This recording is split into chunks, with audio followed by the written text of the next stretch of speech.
Жаңа конституция жобасында мемлекеттің тарихында алғашқы рет Қазақстан Республикасы қызметінің түбегейлі қағидаттары 3-ші бап болып енгізілді. Бұл тарихи шешім, бұл тарихи жаңалық. Сол 11 қағидаттың ішінде ерекше маңызы бар норма жоғары экологиялық мәдениетті қалыптастыру. Қолданыстағы конституцияда мұндай нақты қағидат болған жоқ. Соның салдарынан көптеген экологиялық мәселелер жүйелі шешім таппай келді.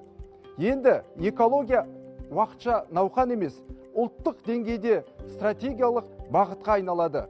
Таза Қазақстан бастамасы тұрақты мемлекеттік саясатқа айналады.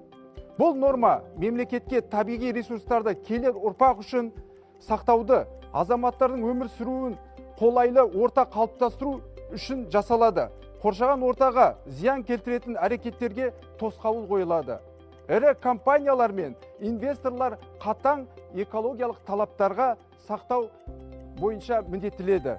Байтақ Жасылдар партиясы осы конституциялық нормаларға сай жаңа заңнамалық өзгерістер енгізуге дайын.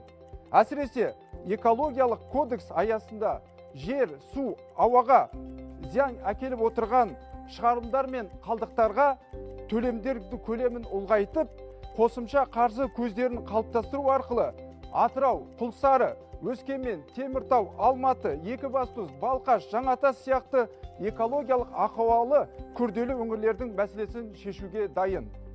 Жаңа жоба азаматтардың табиғатты қорғау міндетін нақтылайды. Бұл қоғамда экологиялық мәдениетті қалыптастырады. Балаларымызды табиғатқа жанашырлықпен қарауға үйретеді. Табиғатқа қамқорлық отаншылдықтың белгісі.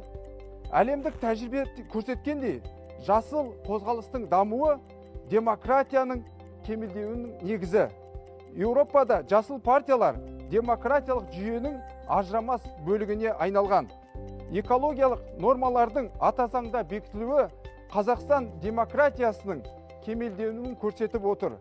Ең бастысы бұл адам құқығы, қауіпсіз ортада өмір сүру құқығын қарау.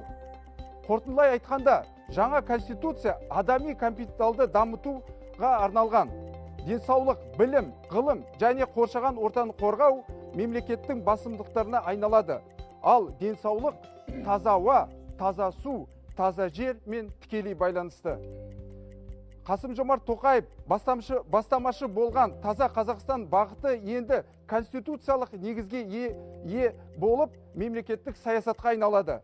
Бұл таза Қазақстан ұлттық идеология деңгейіне көтеріледі.